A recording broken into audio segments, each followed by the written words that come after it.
Listening test instructions. The listening test is about 50 minutes. There are 6 parts in listening test. You will have about 6 minutes to listen to each passage and answer the questions. The passage will be played once.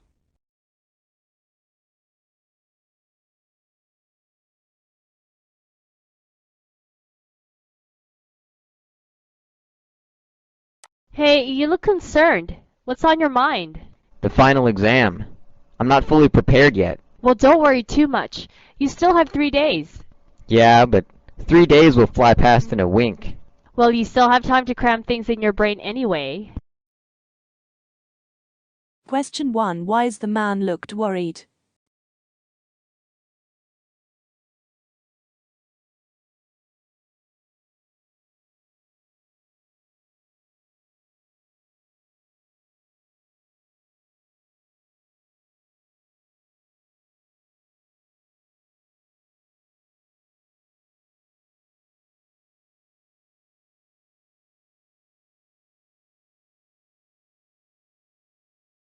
You will hear a conversation in 3 sections.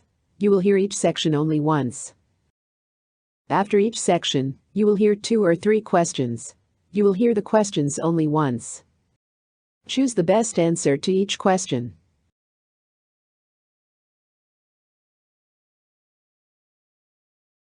Hello, this is Walter from Greystone Point Lighthouse. I just saw one of your drones go down near the southern cliffs.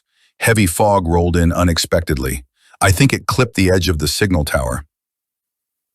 Oh no, we lost contact with Drone 47 about 20 minutes ago.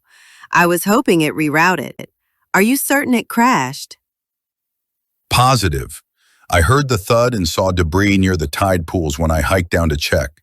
The box it was carrying is busted open. Looks like some sort of electronics. Any idea what it was delivering? Yes, that package was carrying a portable solar battery. Custom built, very delicate. It was a special request for the Marine Research Team on the north side. They need it to power their underwater sensors. It didn't fall into the sea, thank goodness. It's wedged between some rocks. I can try to retrieve it, but I'll need gloves and some rope. The wind is still strong. Hold off for a moment. Let me check the terrain data and help guide you. Safety first. What did Walter say about the box?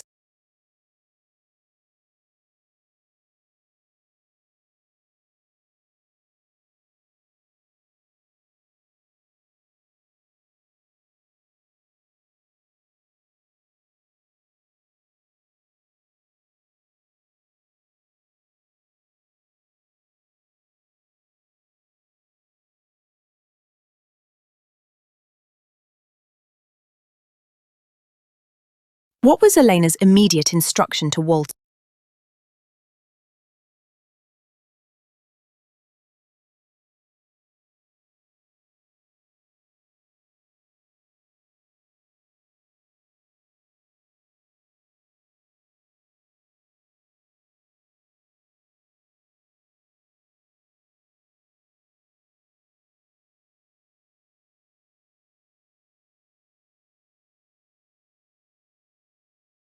Why was the package important?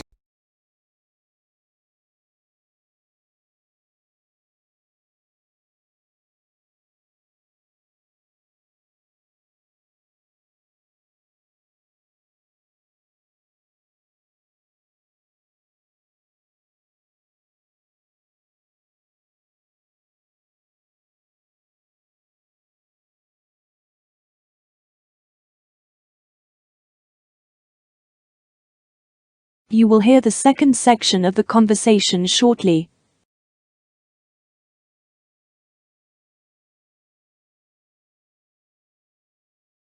Okay, Walter, I've got the drone's GPS logs before the crash. It looks like it clipped the upper signal mast due to a fog wall that wasn't on the forecast. I'm uploading a topographic map now. You should see a safer descent path from the lighthouse's rear trail.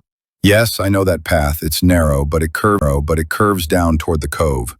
The rocks there are less slippery too. If I bring a pack and some sealant, I might be able to stabilize the box enough for transport. Perfect. Can you send me a photo of the package first? I need to assess the damage, especially the outer shell. If it's compromised, we'll need to prevent exposure to moisture. Hold on, let me snap photo. Just sent it. Looks like a corner is cracked open, but the core battery casing is intact. Got it. That's manageable. Wrap it in something dry, plastic or canvas. Try not to jostle it. It's pressure sensitive. Understood. I'll send in 10 minutes. I'll radio you as I go. What likely contributed most to the crash?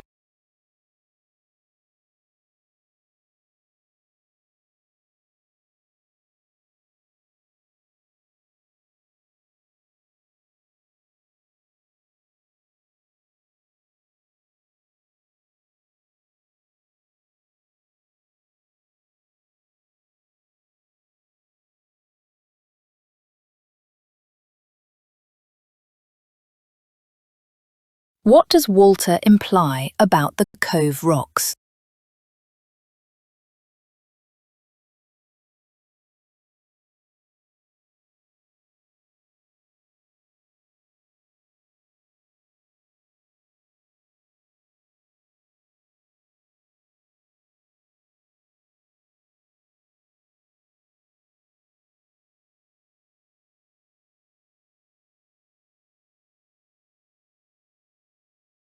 What does pressure sensitive imply about handling?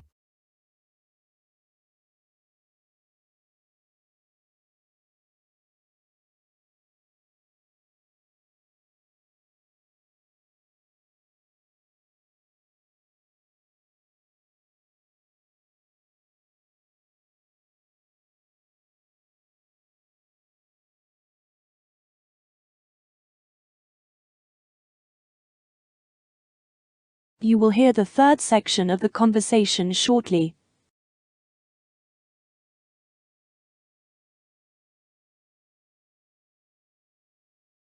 Elena, I've reached the crash site. The drone's a total wreck. Looks like the rotors snapped clean off. But the package is wedged tight between two rocks. I wrapped it in a tarp and used climbing tape to secure the cracked section. Excellent work. Just be careful on the climb back. Any sign of battery fluid or heat? None. It's cold and stable. I'm carrying it in a sling to reduce impact. I should be back at the lighthouse in 15 minutes. That's a relief. Once you're there, place it on a flat, dry surface and we'll initiate a remote diagnostic using the embedded chip. If it passes, the research team can still use it. Understood. By the way, your drone design held up surprisingly well. Could have been much worse. Thanks, Walter. Your help just saved a week of work for the marine biologists. We'll log this as a critical recovery, and I'll recommend a fog beacon upgrade on your end. Fair deal. Let's just hope the next drone knows how to dodge fog. Where is Walter headed after retrieving the package?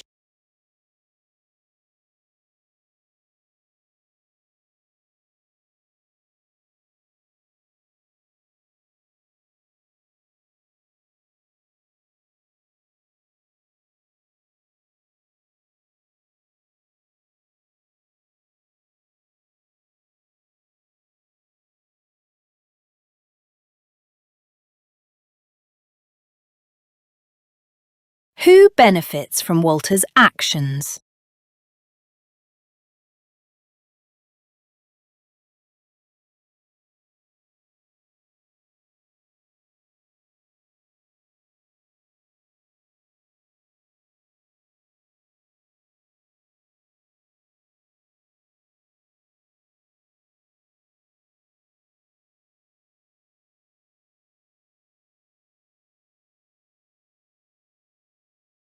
You will hear a conversation followed by 5 questions. Listen to each question. You will hear the question only once. Choose the best answer to each question.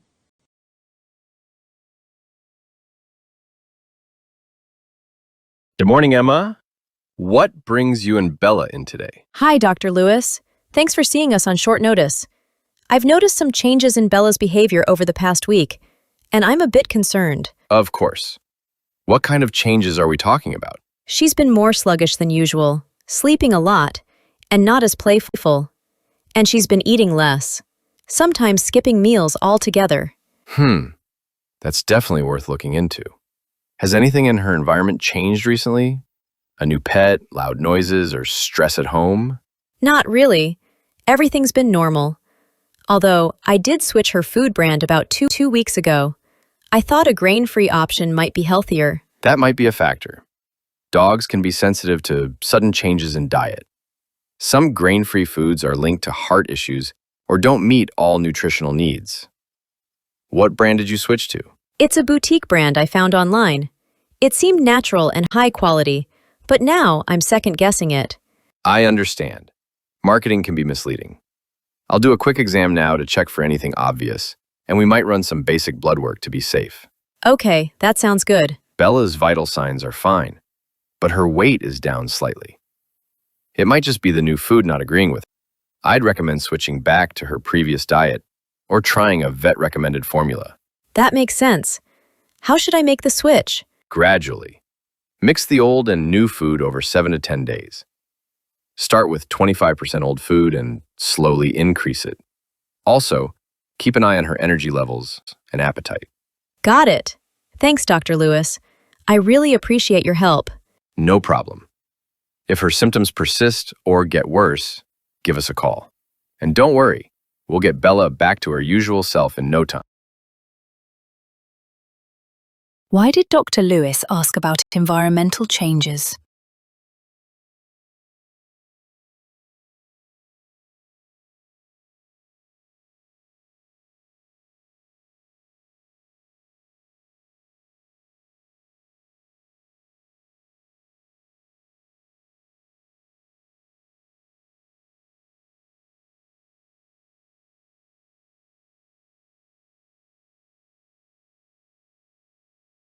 Why didn't Dr. Lewis give medicine?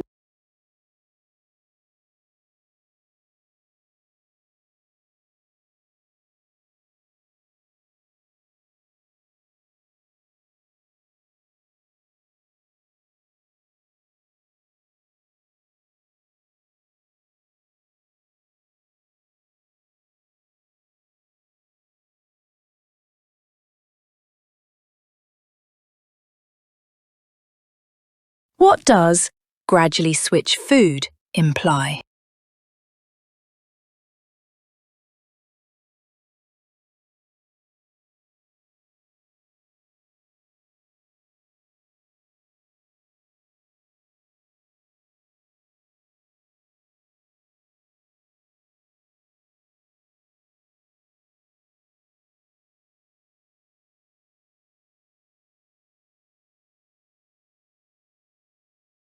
Why did Emma choose grain-free food?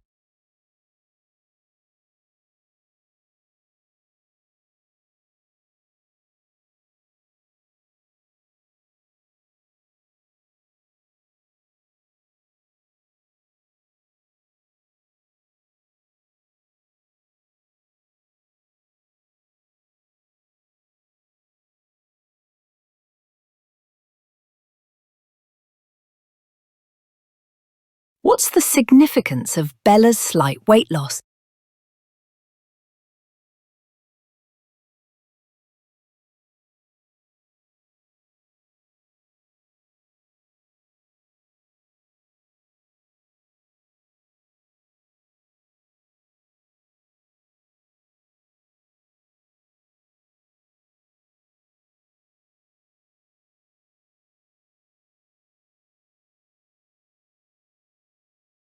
You will hear a conversation followed by 6 questions. Listen to each question. You will hear the question only once. Choose the best answer to each question.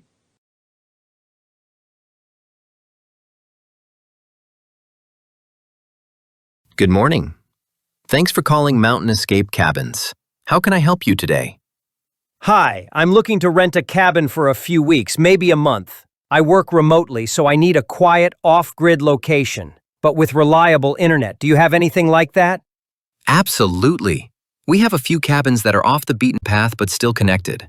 Can I ask what kind of work you do? That'll help me figure out your internet needs. Sure, I'm a software developer. I mainly use cloud services and video conferencing, so I need a stable internet connection, preferably at least 20 megabits per second download and 5 megabits per second upload. Got it. In that case, I'd recommend either Whispering Pines or Bear Ridge. Whispering Pines is more secluded, no neighbors for half a mile, and it's solar-powered. It has satellite internet, which averages about 25 megabits per second down, but sometimes weather can affect the speed. About Bear Ridge. Bear Ridge is a bit closer to town, about a 10-minute drive. It's still surrounded by forest and very peaceful. It uses a high-speed LTE router with a booster. Speeds are pretty consistent, around 30 megabits per second down and 10 up. That sounds promising. What about power supply and mobile reception? Both cabins have solar backup and propane generators. Bear Ridge also has strong 4G cell reception. Whispering Pines is spotty for calls, but texts usually go through. Okay, and what about amenities? I don't need luxury, but a good desk and chair are important.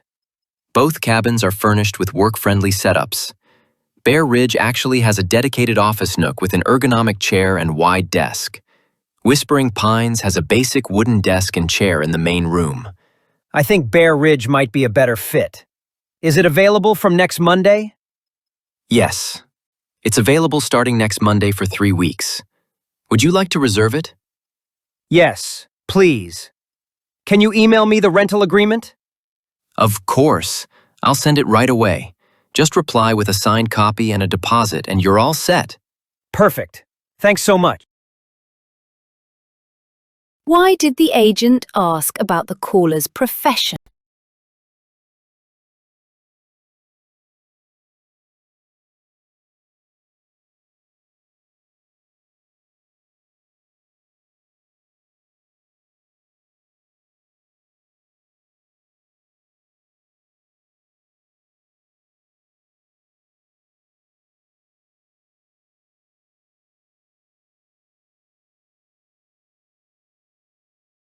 Which cabin is less isolated from civilization?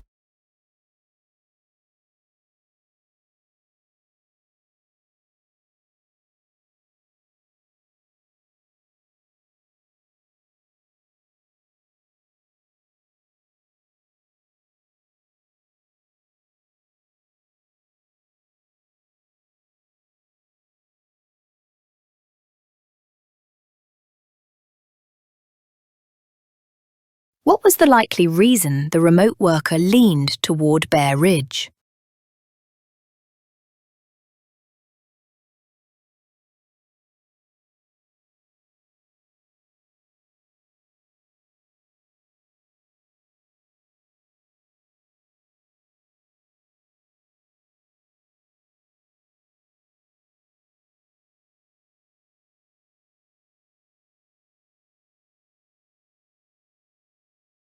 Which statement best describes Bear Ridge's location?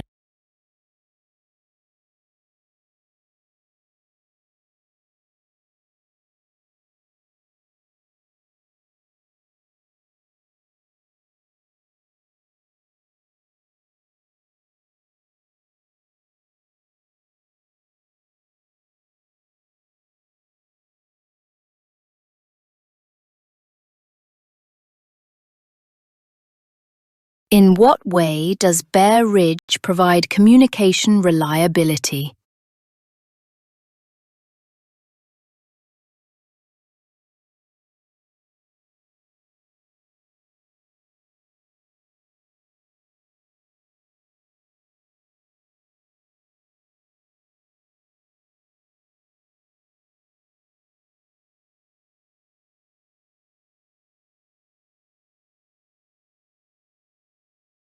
What key difference distinguishes the workspaces in both cabins?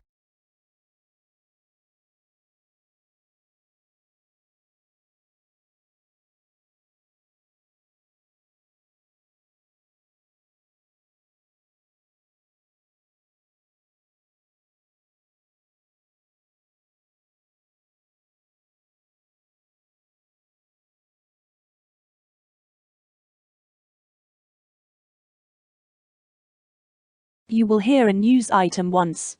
It is about 1.5 minutes long. Then 5 questions will appear. Choose the best way to complete each statement from the drop-down menu.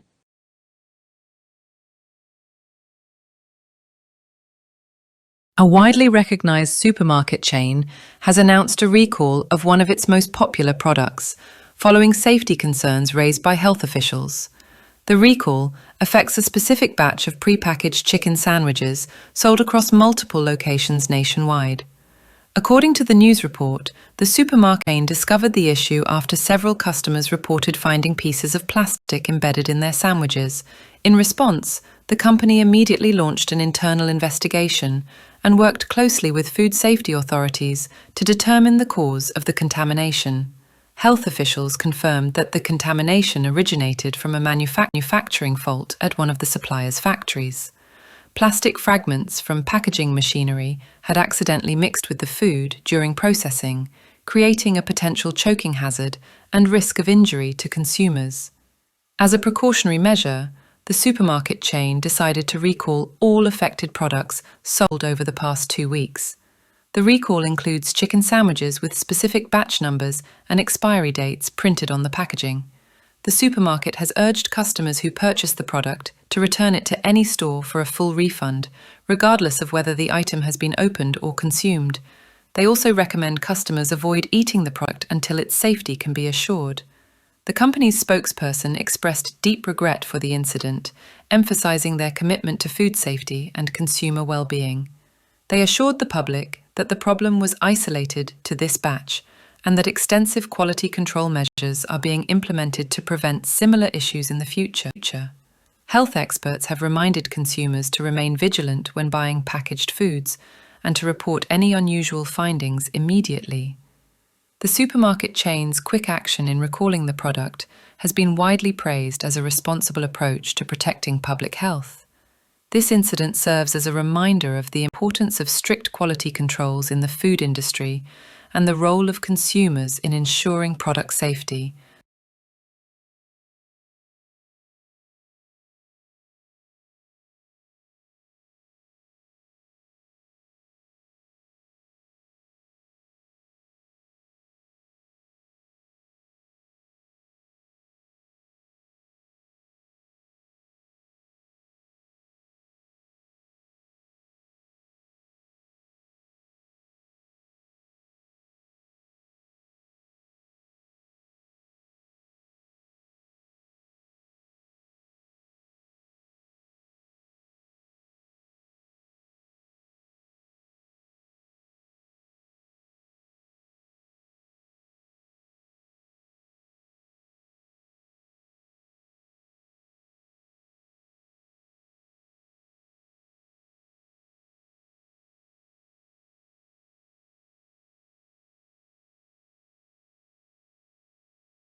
You will listen to a 2 minutes video.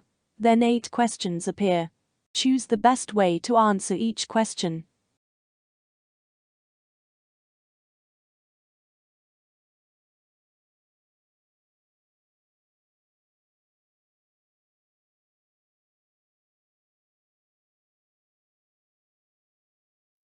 Thanks for meeting up, guys.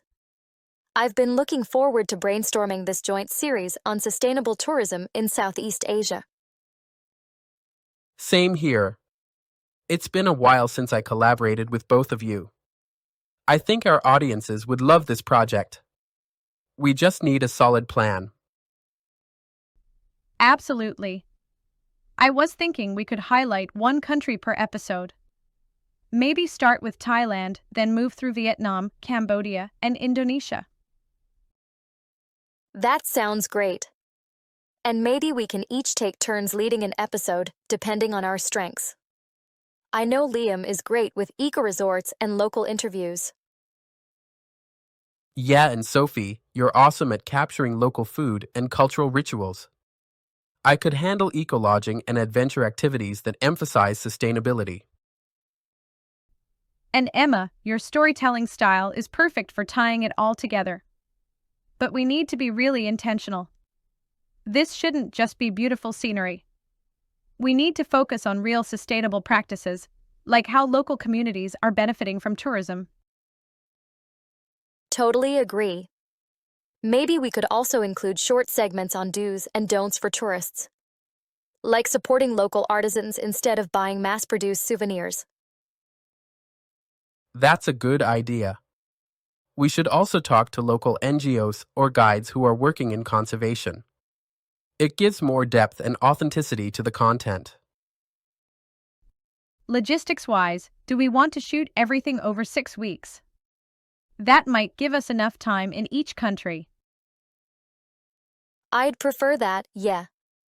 It allows for slower travel, which is also more sustainable. Fewer flights, more local transport. Okay, let's draft a timeline and start reaching out to potential partners on the ground. Also, we should agree on how we're going to split production tasks and revenue. Agreed. Let's set up a shared doc tonight and each add ideas. This is going to be amazing. Cheers to that, and to making a difference through storytelling.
You will hear a report once.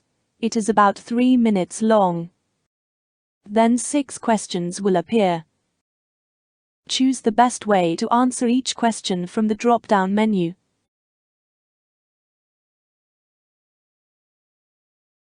Over the last decade, there has been a noticeable change in consumer preferences, particularly in developed nations. Driven by concerns about health, the environment, and animal welfare, millions of people are reducing or eliminating meat and dairy from their diets. This trend is no longer just a niche movement. Recent market data reveals that the global plant-based food market is projected to reach over $77 billion by 2030. Industry experts say this change is reshaping the way major food corporations operate.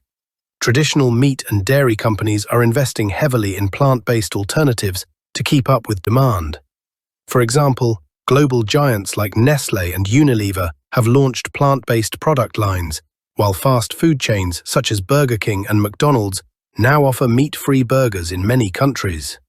However, not everyone in the industry is benefiting. Livestock and dairy producers are voicing growing concern over declining demand and increasing government regulations, targeting greenhouse gas emissions from animal agriculture. According to a recent survey, 30% of livestock farmers in the US have experienced a drop in profits over the past 3 years, partly due to competition from plant-based products. Meanwhile, food scientists and entrepreneurs are racing to develop more realistic and affordable meat substitutes. Products made from soy, peas, and mushrooms are just the beginning. Some companies are even using fermentation and cellular agriculture to mimic the taste and texture of traditional meat. Despite the excitement, some nutritionists and food policy experts have raised questions. While plant-based diets can be healthy, many of the products now on the market are highly processed and may contain high levels of sodium, additives, or saturated fats. Others point out the challenges of making plant-based diets accessible and affordable for all populations, particularly in lower-income communities.